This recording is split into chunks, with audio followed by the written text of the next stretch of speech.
नमस्कार, क्या हाल चाल है? सब ठीक हैं? बहुत बढ़िया बहुत बढ़िया। अपनों और अपने को ख्याल रखो और जब टाइम मिले तो वीडियो देखो।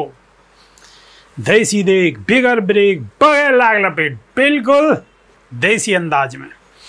आज सबसे पहले हम बताएंगे कि खबर क्या क्या चल रही हैं और ये बड़े बड़े भोंपू चैनल वाले हैं और बड़े बड़े अखबार वाले ये क्या क्या खबर क्या तरीका से लगा रहे हैं और कैसे माहौल बनाने की कोशिश कर रहे हैं। बीएसपी के पक्ष में नहीं, अपने अपने हिसाब से। और जो लोग बीएसपी से लेकर के गए, जो नेता लोग बीएसपी से लेकर के गए हैं और दूसरी पार्टी में, और वहां जाने के बाद वो कौन सी लाइन में वहां खड़े हैं, उनकी क्या वैल्यू है, यहाँ पे भी चर्चा होगी। ठीक है, चलो आज यही की बात होगी। उत्तर प्रदेश के अंदर सियासत में मायावती भले ही राजनीतिक रूप से हाशिए पे खड़ी दिखाई दे रही हूँ, लेकिन बसपा बैकग्राउंड वाले नेताओं को कांग्रेस से लेकर बीजेपी और सपा में दबदबो दिख रहा है। प्रदेश कांग्रेस अध्यक्ष पद पर ब्रजलाल खाबरी के साथ साथ 6 प्रांतीय अध्यक्ष की नियुक्ति करी गई है। यूपी संगठन के कार्यकलाप के लिए कांग्रेस हाईकमान ने बसपा छोड़कर कांग्रेस में आए नेताओं पर भरोसा जताया है। ऐसे में सवाल उठ रहे हैं कि बसपा नेताओं को कांग्रेस और सपा और बीजेपी में ही क्यों हाथों हाथ लियो जा रहा है। क्या वजह है कि सारी की सारी पार्टी में जितने भी बीएसपी से लिकड़ के जाएं तो हाथन हाथन उठा रहे हैं। उत्तर प्रदेश कांग्रेस को 6 महीना के बाद दोबारा से प्रदेश अध्यक्ष मिलो है, लेकिन यह बार पार्टी ने साथ ही 6 अन्य प्रांतीय अध्यक्ष बना के सियासी समीकरण साधने को दाव चलो है। कांग्रेस ने ब्रजलाल खाबरी को उत्तर प्रदेश को अध्यक्ष की कमान सौंपी है, तो उनके साथ ही नसीमुद्दीन सिद्दीकी, नकुल दुबे और अजय राज, विजय चौधरी, अनिल यादव और योगेश दीक्षित को प्रांतीय अध्यक्ष नियुक्त करो है। प्रांतीय अध्यक्ष के अलग अलग क्षेत्रों की जिम्मेदारी सौंपी गई है। कांग्रेस ने प्रदेश संगठन की कमान बसपा और दूसरे दलन से आए नेताओं को अहमियत दी है।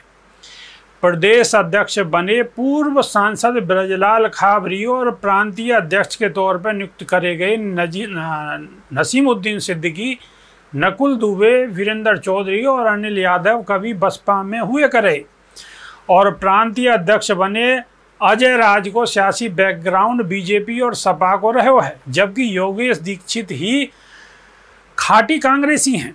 ब्रजलाल खाबरी काशीराम के करीबी नेता रहे हैं, तो नसीमुद्दीन सिद्दीकी और नकुल दुबे को मायावती को राइट हैंड मानो जातो रहे है।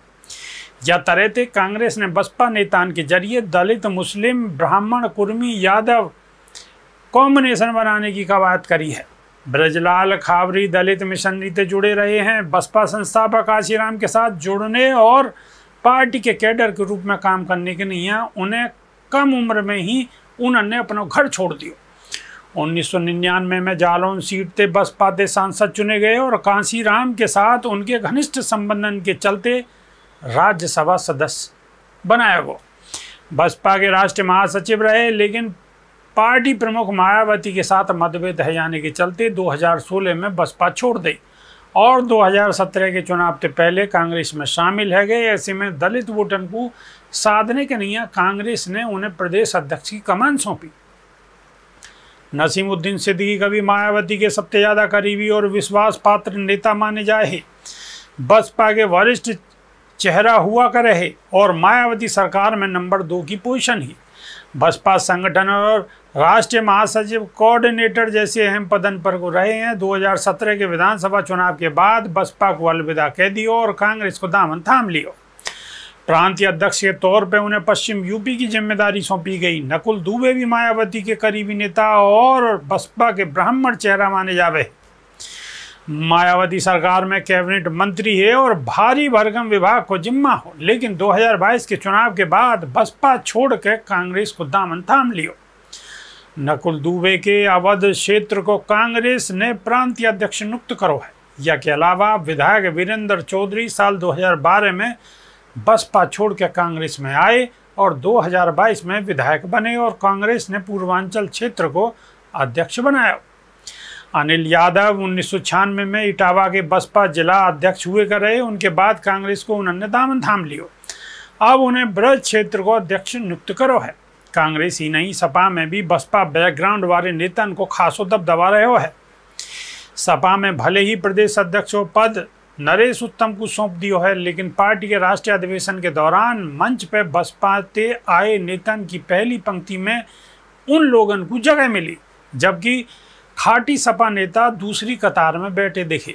मंच पर अखिलेश यादव के बगल में एक साइड राम गोपाल यादव तो दूसरी तरफ स्वामी प्रसाद मौर्य बैठे नजर आए। या के अलावा लालजी वर्मा, रामचंद्र राजभर, इंद्रजीत सरोज, तारा सिंह चौहान जैसे नेताओं को सपा की पहली कतार में जगह मिली। जाते साफ तौर पर बसपा के आए नेताओं को पार्टी में वर्चस्व झलक रहा है। दिलचस्प बात यह है कि सपा में बसपा के जिन नेताओं को अहमियत दी जा रही है उनमें स्वामी प्रसाद मौर्य, इंद्रजीत सरोज और रामचंद्र राजभर, ये तीनों ही नेता बसपा के प्रदेश अध्यक्ष रह चुके हैं और कांशीराम मायावती के करीबी नेताओं में गिनो जावे हो। ऐसे ही लालजी वर्मा की गिनती भी दिग्गज नेताओं में हुई और बसपा के नेता सदन में रह चुके हैं। बसपा को छोड़ के सपा में इनके आने से पार्टी की सियासी तौर पर फायदा मिलो है। यही वजह है कि अखिलेश यादव अब लोहिया के साथ साथ अम्बेडकरवाद इनको भी जोड़ने के मिशन पर काम करते नजर आ रहे हैं।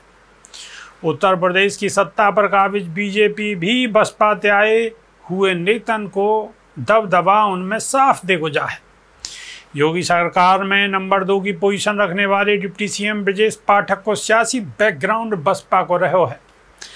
कांग्रेस ते अपनी सियासी सफर ब्रजेश पाठक ने शुरू करो, लेकिन बसपा में एक लंबी राजनीतिक पारी खेली और मायावती के करीबी नेताओं में गिने जावे। बसपा के टिकट पर लोकसभा और राज्यसभा सदस्य रहे, लेकिन 2017 के चुनाव के ठीक पहले बसपा छोड़ के बीजेपी को दामन थाम ली। ऐसे ही योगी सरकार में मंत्री लक्ष्मी नारायण चौधरी, जयवीर सिंह, नंद गोपाल नंदी और दिनेश प्रताप सिंह भी बसपा में रह चुके हैं। बसपा नेताओं को कांग्रेस से लेकर बीजेपी और सपा तक हाथों हाथ ले रही है और उन्हें सियासी ओहदे दे रही है। या के पीछे एक बड़ी वजह मानी जा रही है कि बसपा ने नेता यानी कि बसपा के जो नेता हैं वो ज़मीनी तौर पर जुड़े हुए हैं और अपने अपने जाति के दिग्गज नेता माने जामे हैं और समाज में उनकी अपनी पकड़ मजबूत है। ऐसे में जब के नेता बसपा को दामन छोड़ के दूसरे दलन में जामे हैं तो उन्हें हाथों हाथ लियो जा है। कांग्रेस ने प्रदेश संगठन की जिम्मेदारी ही बसपा से आए हुए नेताओं को सौंप दी है, तो बीजेपी और सपा में भी फ्रंट लाइन नेता बने हुए हैं। मायावती भले ही सियासी तौर पर यूपी में थोड़ी हाशिए पे दिखाई दे रही हैं, लेकिन उनको साथ छोड़ के दूसरे दलन में गए नेताओं को सियासी वर्चस्व कायम है। सपा को 2022 के चुनाव में जिन इलाके में जीत मिली वहाँ में बसपा से आए नेताओं की अहम भूमिका रही है। प्रयागराज मंडल में 23 विधानसभा सीट हैं, जिनमें से 11 सीटों पर सपा को जीत मिली है। इन सीटों की जीत दिलवाने में इंद्रजीत सरोज की मुख्य भूमिका रही है। ऐसे में अंबेडकर नगर जिले में सपा ने क्लीन स्वीप करो, इनमें बसपा से आए नेताओं की भूमिका महत्वपूर्ण रही। मानो जा रहा है कि सपा संगठन में या बार बसपा से आए नेताओं को खास तवज्जो मिलने की संभावना है। दरअसल में ऐसा है क्यों?